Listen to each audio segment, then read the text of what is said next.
All right, get ready, because we're diving headfirst into Australian drinking culture today. You with me? Oh, absolutely.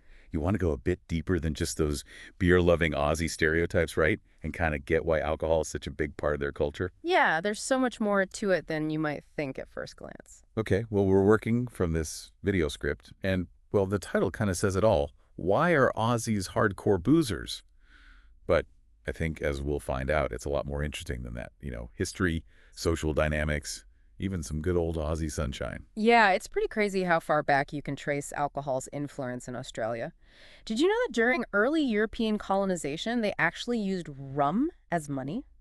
Wait, really? Wow. Why? I mean, was it just because everyone wanted their rum ration, or was there something else going on? Well, imagine a brand new colony. Not a lot of traditional currency around, right? But there's plenty of rum because of all the sugarcane plantations. So it became the easiest way to trade, especially for things like, I don't know, transactions with soldiers and convicts. Those guys definitely liked their rum. So it wasn't just a drink. It was like, what? The way to get things done. It's kind of like a liquid gold rush, isn't it? Exactly. And this whole rum economy, well, it actually played a role in their politics too. You ever heard of the Rum Rebellion? I think so, but remind me, what was that all about again? Okay, so back in 1808, you had this group of wealthy landowners and merchants, some with ties to the rum trade, and they basically rebelled against the colonial government.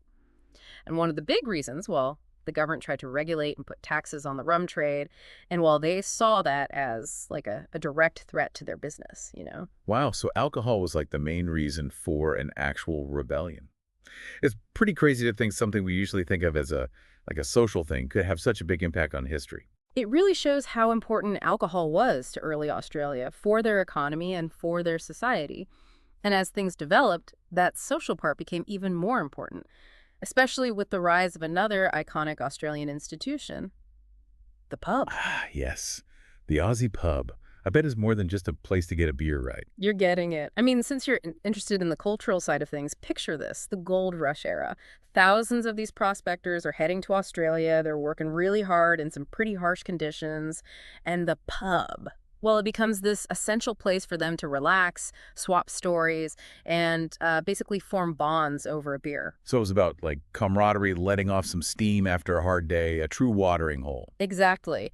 And that set the stage for how pubs became such a big part of Australian communities. They weren't just for drinking, they were for connecting, for celebrating, and for finding, I don't know, solace and support. You can't talk about all that without thinking of another Aussie image. Sunny beaches, people having barbecues, and of course an ice-cold drink in everyone's hand. It's like a classic postcard, isn't it? It's true, but it's not just a made up thing. Australia's climate and their love of being outdoors definitely plays a part in their drinking culture. Think about it. It's a scorching hot arvo that's afternoon for you, LA. People are hanging out, the waves are crashing, and, well, a cold drink just fits right. Okay, now I really want to go to Australia. But it sounds like it goes deeper than just the weather, right? You were saying that the pub is like a second home for Aussies. Totally. Picture those classic pub scenes. People are laughing, they're arguing about football scores and telling stories. And of course, there's beer involved. But the beer itself isn't really the main thing. It's that sense of community, of sharing an experience that makes those pubs so special. So it's more that the alcohol helps those social interactions happen. Like it breaks down barriers and helps people feel like they belong. You got it. It creates this space where people can just be themselves and, let loose a bit and feel like they're part of something bigger. And I'm guessing we can't talk about Aussie social life without talking about sports, can we? Definitely not. Sport is almost like a religion in Australia, and drinking is a big part of that. It doesn't matter if it's a cricket, rugby, or Aussie rules football. You'll see fans at the pub or in the stadium, beers in hand, cheering like crazy. The video script describes the atmosphere at these events as electric. Like you can practically feel the crowd's energy. It sounds like the drinks are as much a part of the show as the game itself. It's a collective thing, a shared passion, and it brings people together. And yeah, the drinks do flow, but again, it's not really about getting drunk. It's about being there for those moments, whether the team wins or loses, and bonding over the game. It reinforces those social connections. So it sounds like that hardcore boozer image is a bit too simple. It's really about the social connections, the shared experiences, and that feeling of belonging that alcohol can, I don't know, bring out. Exactly. But here's something else that's interesting. I love when you say that. What else is there? Well, those traditional images are still there, but Australia's drinking culture is also changing in some pretty cool ways. There's a real shift happening towards quality over quantity. People are developing a taste for craft beer and good wine. So it's less about just drinking a lot and more about enjoying the experience, the flavors, really appreciating the drinks themselves. Right. Think about like world famous wines from places like the Barossa Valley or all the craft breweries popping up everywhere. It's a whole new level of taste and, well, sophistication. And it's changing how Australians think about alcohol. That's really interesting. It really challenges the stereotype, doesn't it? It seems like they're being more mindful and choosy about what they drink. Absolutely. But of course, we can't talk about drinking culture without talking about the downsides too, right? True. The video script did talk about some of the health and social problems that can come with drinking too much. That's something we definitely need to consider. For sure. But what's good is that there's a growing awareness in Australia about drinking responsibly and not overdoing it. So it's not all about drinking as much as you can. No, not at all. A lot of Australians are being more careful about how much they drink. They're going for quality, knowing their limits, and realizing how important it is to have a balanced lifestyle. Okay, we've covered a lot. We've looked at the history of Aussie drinking, how their climate and their outdoor lifestyle play a role, how alcohol is so connected to their social life, and even how things are changing with this focus on quality and good taste. And we also talked about the potential problems and how people are becoming more responsible. So I guess that leads to the question, are Australians really these hardcore boozers? It's definitely not that simple anymore, would you say? Not at all. If you want to really understand Australian drinking culture, you have to look past the stereotypes and see how their history, their social interactions, and their attitudes are all connected. It's about understanding that drinking might be a part of their culture, but it's not the whole story. There's so much more to it. Exactly. And there's one more thing that's important to understand, how Australians are working to get away from that hardcore boozer label. Now that's interesting. Tell me more about that. So Yeah. it seems like there's a real push to change how people think about drinking in Australia. What's behind that? Well, it's not just about what individuals do. There's this whole movement in Australia toward a healthier way of thinking about alcohol. So less about telling people what to do and more about changing the whole culture. Exactly. There are tons of programs and stuff trying to reduce the harm from drinking, promote responsible drinking, and, challenge all those stereotypes. What are those programs like? Give me an example. Well, imagine like public awareness campaigns that get people to think about their drinking habits. They highlight the good stuff about moderation and the risks of going overboard. It's about giving people the power to make good choices. So it's about giving them the info and the tools to make their own decisions, Yeah. not just lecturing them. That's right. And it's not just about preventing problems either. There are also programs that help people who might have, problems with alcohol. They offer treatment and recovery resources, and try to be more understanding. That's really important, right? It's recognizing that it's complicated Yeah. and that people need help, not judgment. Exactly. And it's not just about helping individuals either.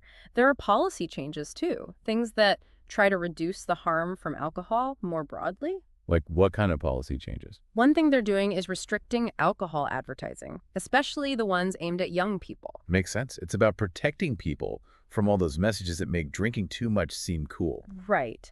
And they've also done things to limit how easy it is to get alcohol, like shortening the hours that liquor stores can be open. So making it a bit harder to buy alcohol, especially when it might lead to problems. Exactly. All these changes, plus those awareness campaigns and the support programs, it shows that Australia is serious about, changing their relationship with alcohol. So it's like a multi-pronged approach. Yeah. Tackling it from all sides.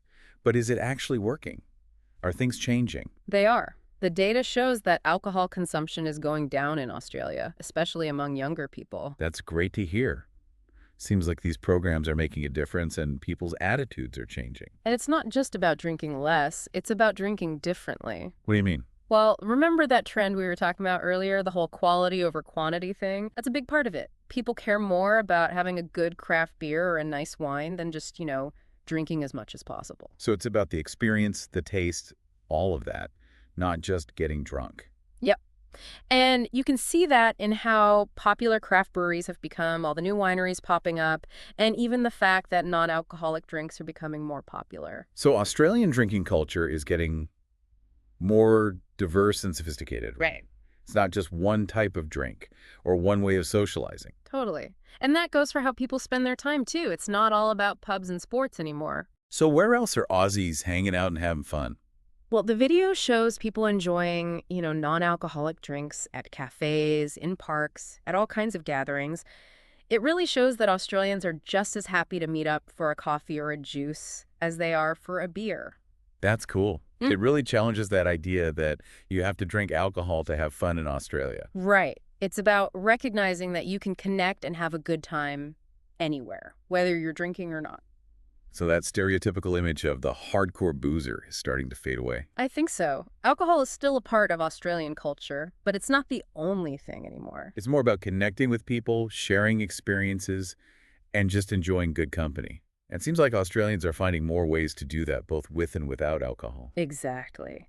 It's really interesting to see how things are changing. Yeah, it really is. It shows that cultures aren't static. They change over time. But before we finish up, let's bring this back to our listeners. They want to go deeper than the stereotypes. Right. We should tie it all together for them. So what's the main takeaway here? What should our listeners understand about Australian drinking culture? Well, first of all, remember that alcohol has a long history in Australia, and it's still a part of their social life. But it's not just about Australians liking to drink. Right. We need to look at the nuances, how attitudes are changing, and what's happening in their society. Exactly. They have this strong culture of camaraderie and connection, and a lot of that happens when people are doing things together. And sometimes, yeah, that includes alcohol. But it's not just about getting drunk. It's about, strengthening friendships, celebrating things, and finding comfort in those rituals. Think about all those lively pubs, the excitement of the footy, a relaxed barbie with friends. These are all places where Australians come together. Alcohol can be a part of it, but it's not the whole story. And what's exciting is that Australia is really pushing back against those old stereotypes. For sure. There's more awareness of drinking responsibly, a focus on quality over quantity, and a real desire for a healthier relationship with alcohol. So we see moderation becoming more popular, a love for craft drinks, and a realization that you can have a good time without drinking. Exactly. It's a complex and changing picture. But the main point is that Australian drinking culture is about more than just the drinks themselves. It reflects their values, their history, and their way of life. That's a great way to put it. And I think that leads perfectly to our final thought for our listeners. So we've really dug into this whole Aussie drinking culture thing. What's something our listener can kind of think about on their own? Something to, take them even deeper. Well, I think since you mentioned going beyond stereotypes, it'd be interesting to think about how much of what we think about Australian drinking comes from, like, movies and TV, and how much comes from what people actually experience. Yeah, that's true. It's easy to get caught up in those, like, crazy characters we see on screen or, those dramatic headlines. But like we've seen, the reality is way more complicated. Exactly. Maybe our listener could check out some stuff made by Australians themselves. Films, TV shows, even travel blogs or something. See how they show their social lives with and without the drinking. That's a great idea. Hearing those authentic voices is so important for, breaking down those stereotypes. Right. And to go even further, maybe our listener could compare Australian drinking culture with, I don't know, their own country or another culture they know. What's similar? What's different? What might explain those differences? I like that. It takes this whole deep dive and turns it into, like, a starting point for even more learning. Yeah, it's all about, sparking that curiosity and encouraging our listeners to think critically about different cultures. All right, everyone. That's it for today. We've unpacked this whole Australian drinking culture thing, busted some myths, and hopefully, given you a better understanding of how Australians socialize and have a good time, with or without a drink. Remember, it's all about understanding the context, how things work socially, and the choices people make about alcohol. It's complex, and it's always changing. So next time you see that classic image of an Aussie with a beer, remember that it's just a small part of the story. Think about the history, the changing attitudes, and everything we talked about today. Keep exploring, keep asking questions, and keep on deep diving. Cheers to that.